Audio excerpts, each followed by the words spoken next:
One of the most unique sensations you can feel on a roller coaster is a launch. Most coasters use a traditional lift hill and use gravity to gain speed down the first drop, but launching roller coasters can reach their top speed much faster than gravity. The current fastest accelerating roller coaster is Stealth at Thorpe Park, reaching 0 to 80 miles an hour in 1.8 seconds. Allegedly. Many hydraulic launching roller coasters launch slower than advertised, so it is hard to trust if Stealth actually goes 0 to 80 miles an hour in 1.8 seconds. In today's video, I created computer simulations of the fastest accelerating roller coasters and collected acceleration data using real-life POVs, so I can compare and see which amusement parks are lying to you about their launch coasters, and hopefully we can find which is truly the fastest accelerating roller coaster. So buckle in your safety restraints, keep all arms and legs inside the car at all times, because we are going on quite the journey today to investigate which is the fastest accelerating roller coaster. My name is Christian G. Coasters, and if you enjoy my content, be sure to like and subscribe. It helps out the channel a lot. Before we look at my data and analysis, let's cover some background about what acceleration actually is and how it's calculated. Acceleration is a measure of how quickly you are gaining or losing speed. And when you're riding a roller coaster, you may feel the wind in your face or visually see that you're traveling really fast, but acceleration is the force that you feel in the back of your seat. This is why launching roller coasters advertise the launch speed and then the time it takes to get to that speed. It's important to know how fast it's going and how long it takes to reach that speed, because that makes up the acceleration that you actually feel on the roller coaster. Traditional roller coasters go up a lift hill and then go down the first drop and gain speed with Earth's gravity. Earth's gravity is actually an acceleration force of 9.8 meters per second squared. So what that means is that for every second that you are going down a roller coaster drop, you gain 21.9 miles per hour.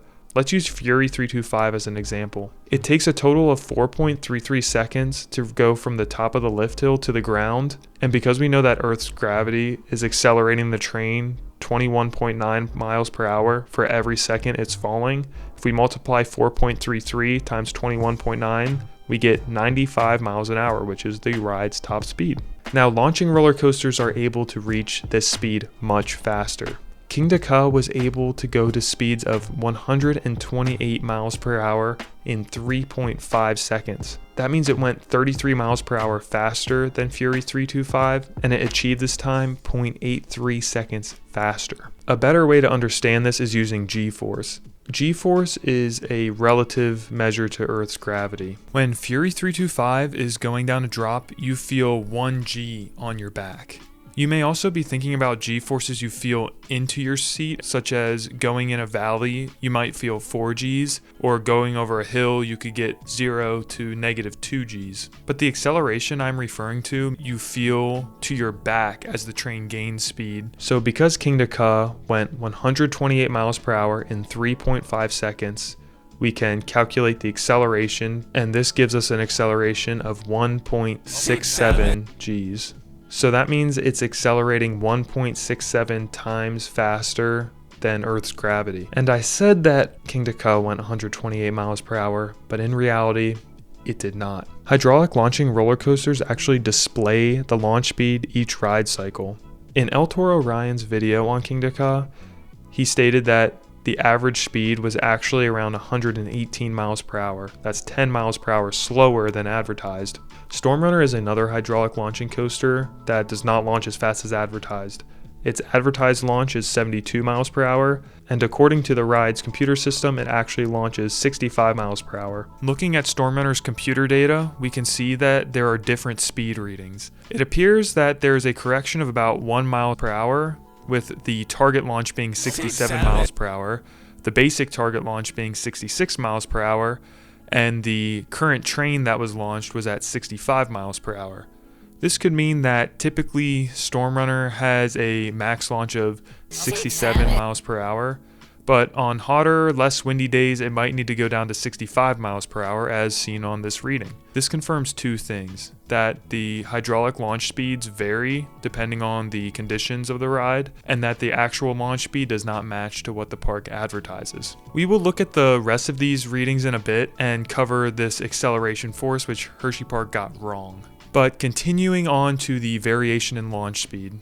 Look at these two POVs of King Ka.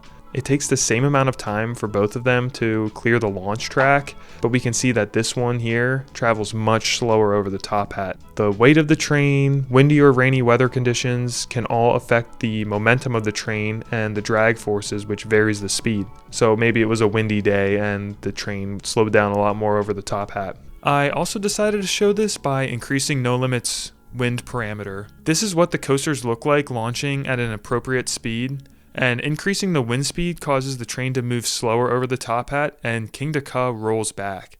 This makes sense. King Ka was a much taller ride, and wind speeds increase the further above ground you are. Combine that with how long it takes for the train to travel over the tower, and that exposes the train to a lot more wind resistance. So now we know that some of the parks are lying to us about the top speed of the roller coasters. So I went ahead and made computer models of 6 different launching roller coasters. I set each of their launches to the advertised speed and acceleration. And as you can see, all of them went way too fast over the top hat and experienced some very unsafe G-forces. King Ka's top hat would hit negative 4.3 Gs. And to put this in perspective, Skyrush hits negative 2 Gs, which is the max negative G forces you want to hit. And negative 2 Gs is very intense, so you're probably going to be breaking bones. The only 2 exceptions to this were Formula Rosa and Maxx Force.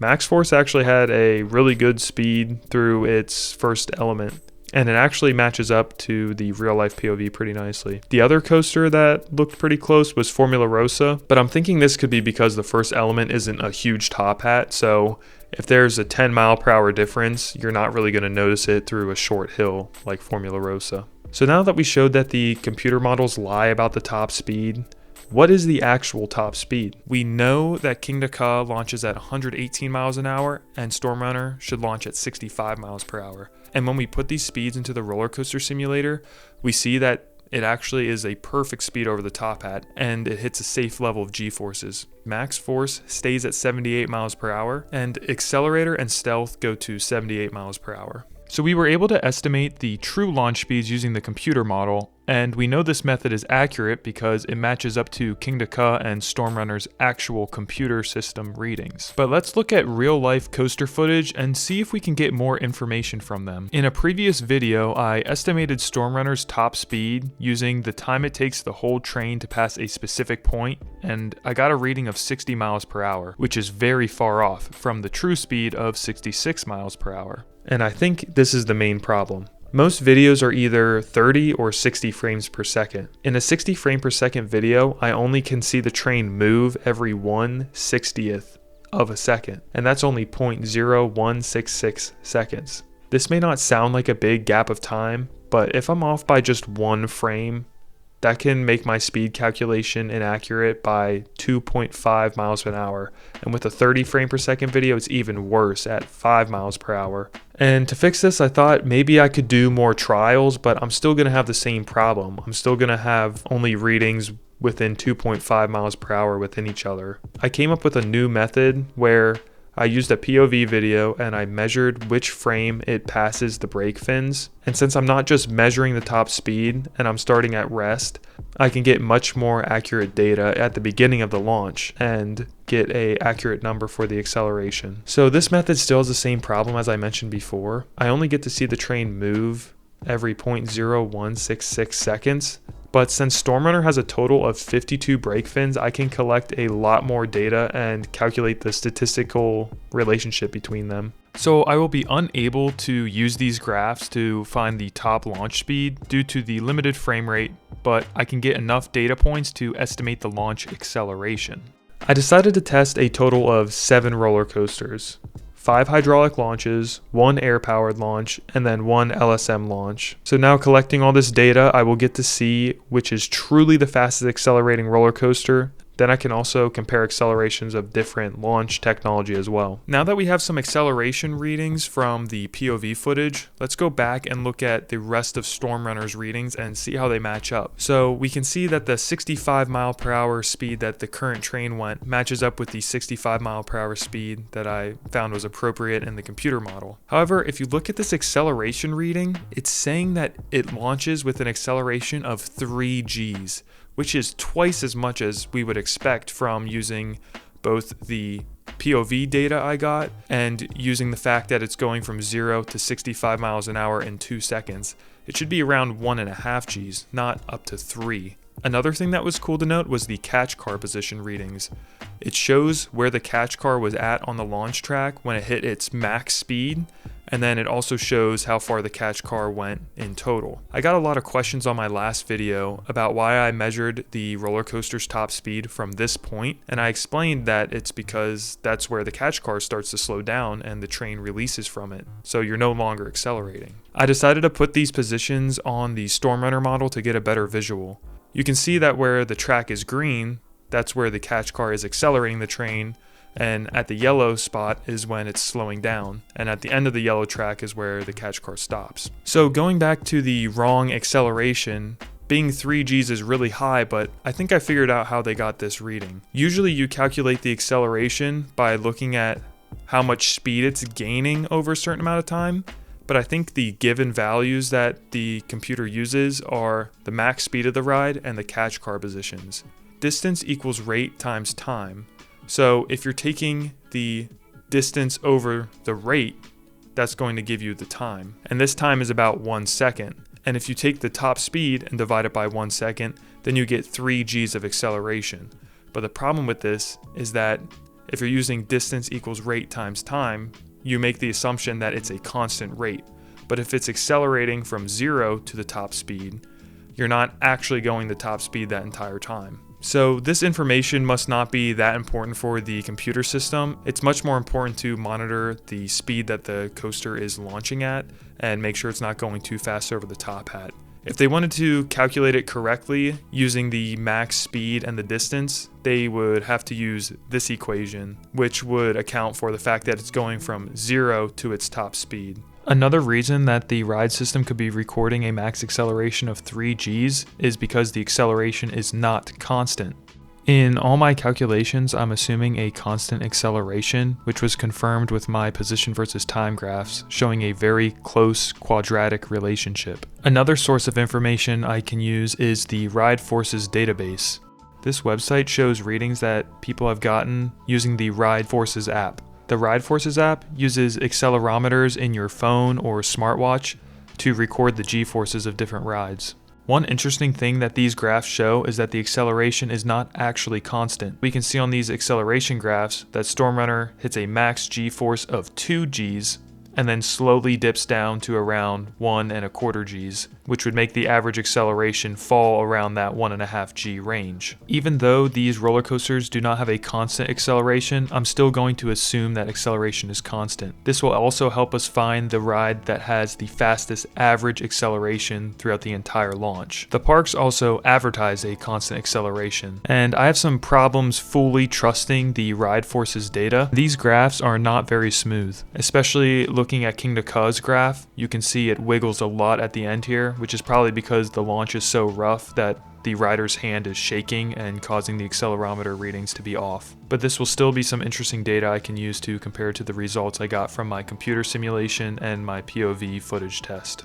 The key points I found in my data is that hydraulic launches virtually have the same acceleration. They are very close together. And this is interesting because the advertised data shows that max force and stealth are neck and neck. So in the data I tested, it shows that the hydraulic launching coasters and air powered coasters are very close in acceleration, with Formula Rossa being an outlier, but that also matches the advertised speed. I actually never realized that Formula Rossa has a lower acceleration than most other hydraulic launching coasters, and this is probably because it goes so fast that they decide to extend the launch track and take less stress off of the launch system. And also you can see Redfire, an LSM launching coaster, has a much lower acceleration than hydraulic launches. Another thing I was able to calculate with my data is that Stealth never got a faster launch. As I said in the beginning of the video, the advertised launch is 0 to 80 miles an hour in 1.8 seconds. When Stealth opened, it had an advertised launch of 0 to 80 in 2.3 seconds. In 2024, the park changed the sign in front to say that it launched 0 to 80 miles an hour in 1.8 seconds. So I decided to take a POV video of Stealth in 2008, and then I compared it to the 2024 POV posted by the park. And I found that they launched exactly the same. So then I decided to time each launch from when it starts launching to when it releases from the catch car or the cable. And I was able to find that Stealth reaches its catch car brakes in 2.3 seconds. So again, that also confirms that what the park advertised when it opened was accurate and that it never changed to 1.8 seconds like the park advertised. And this makes the launch very similar to Accelerator. So that also makes sense because Accelerator has a similar top speed and it has the exact same height as Stealth. So it definitely launches 0 to 80 in 2.3 seconds, not 1.8. Maybe they recorded Stealth's launch time on a planet traveling 417,458,851.8 miles per hour, because that's the only way in which 2.3 seconds is going to be 1.8 seconds. But a much easier way to make 2.3 seconds equal 1.8 seconds is just changing the sign out front, apparently. So it turns out we have a bit of an update, and Maxx Force does not launch 78 miles an hour. And word on the street is that it now actually launches 83 miles per hour. This information was actually brought to me by one of my TikTok viewers, so shout out to Ebes. And when I heard this, I was a bit skeptical. A 5 mile per hour increase, that's going to go way too fast through the ride course. But I decided to check it out and put it in my computer model, and sure enough, the G-forces still were safe and it was a reasonable speed. And then of course, because my computer models are not 100% accurate, I still went to look for a POV. So I compared this to POVs from previous seasons, and sure enough, it is running a bit faster. The launches look really similar, but you can see it goes much faster through the ride course. So I'm going to want to do more testing on this and see more POVs to see if this was just a fluke, if the ride had some type of boost mode to make it go faster. But from comparing with my computer models and comparing to real life POVs, a 5 mile per hour difference does seem pretty reasonable. So for the rest of my calculations, I'm still going to use that 78 miles per hour, but I wanted to make a note of this update because Maxx Force could actually go faster than advertised. So Thorpe Park, you should be taking some notes from Six Flags. Six Flags Great America seems to be pretty honest about the launch speed. However, Six Flags Great America may have lied about the launch time.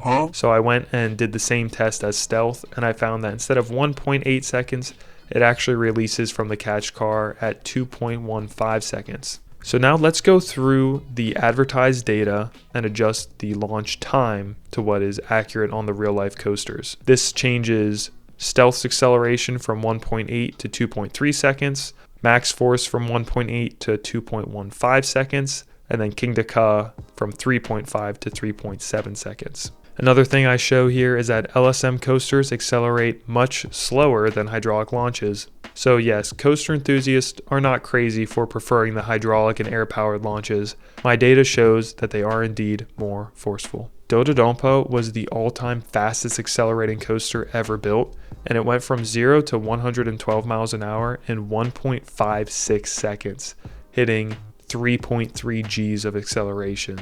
And I really don't think I need to test the footage to prove it. It looks like it accelerated so fast. And for people that rode the ride, they all said that it felt like you got shot out of a cannon. So I just want to point that out, that if Dodonpa was still open, it would be way ahead of the other coasters as a clear winner for fastest accelerating coaster. But now looking back at the data I collected, it looks like the competition is much closer. So that was a lot of information. So let me summarize all the tests I did before going to the final results of which coaster accelerates the fastest. First, I made computer models of the coasters to test their launch speed. Here's a table showing the advertised launch speed versus my new estimated speed. I used the POV footage to time how long it takes for the launch to reach the top speed by timing the start of the launch to the catch car brakes. Here's a table showing the advertised launch time and my new time calculated. I also used POV footage to plot multiple points and make a distance versus time graph. I only used this graph to estimate the launch's acceleration. Measuring the max speed of the ride using this part of the graph was inaccurate, because the coasters are moving too fast for the limited video frame rate of 60 frames per second to get an accurate measurement. So let's go back to the computer simulation and fix the acceleration using the true launch times and do one final race.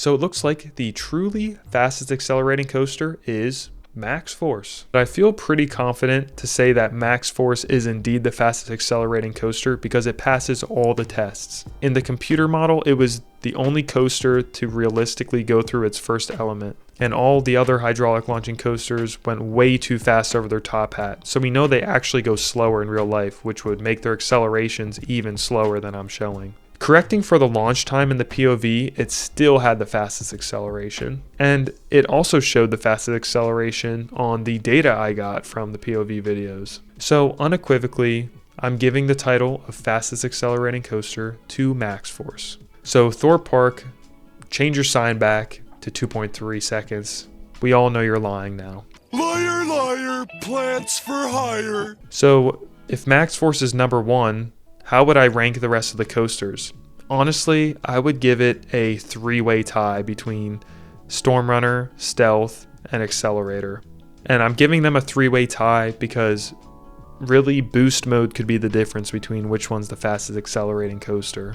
They are so close together that it could honestly depend on the weight of the train, the weather, those little factors I mentioned earlier could put one above the other. I think the only accurate way to find the acceleration of these launches is to use accelerometers on the train and do a long test, like for a whole season of the park being open, and that way you could find the average acceleration. I think that would be really interesting to look at too, to see how the weather changes the acceleration. And it's really hard to trust what the park's actually advertised. And here is a final table summarizing all my results. For each coaster, I'm showing the advertised acceleration, the acceleration after adjusting the launch time and the launch speed based on my computer models and timing the POV launches. And finally, I'm showing the acceleration I got from making my position versus time graphs. So now time for one final acceleration test. We're gonna see how fast I can accelerate.